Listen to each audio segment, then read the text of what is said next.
Hey Ash, it's Brian. It's just days away from New Year's and a short week, but it's also a long week in terms of trying to wrap things up and get prepared for 2011 and the Consumer Electronics Show. McWhirter and I will be flying out to Las Vegas next week to cover CES and whatever news may come out of that. But in the meantime, I wanted to show you, I don't know if you've ever seen these before. This is something that seems to have gotten really popular in the last year. You know, it used to be we'd get these review guides. I don't have any around here, but review guides that were just printed pieces of paper. And you'd look at the printed piece of paper and it'd tell you some things that you needed to know and give you some details, maybe point out some issues. But the new thing, and Capcom is the first one I can think of that's really started doing this, are these reviewer guides.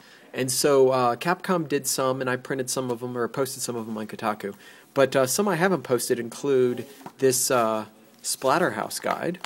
They're really almost fan service, but if you look at it, like it talks about like the birth of Splatterhouse and talks about the original, and you've got a little history here, and then eventually in this one you get to the point where it talks a bit about the creatures you're going to be taking on, and about the controls for both the Xbox 360 and PS3.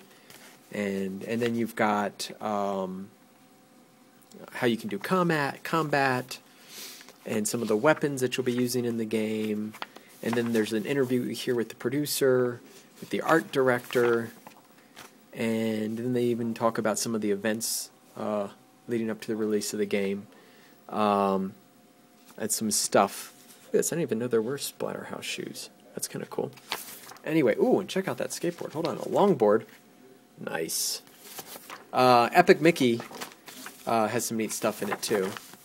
You know, this is a little more traditional. It gives you basics of the game. It tells you how to play the game.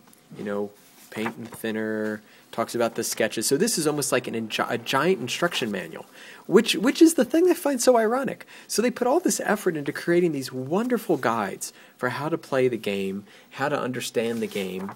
You know, why things like play style matter in the game, and they even have a walkthrough here, the first level.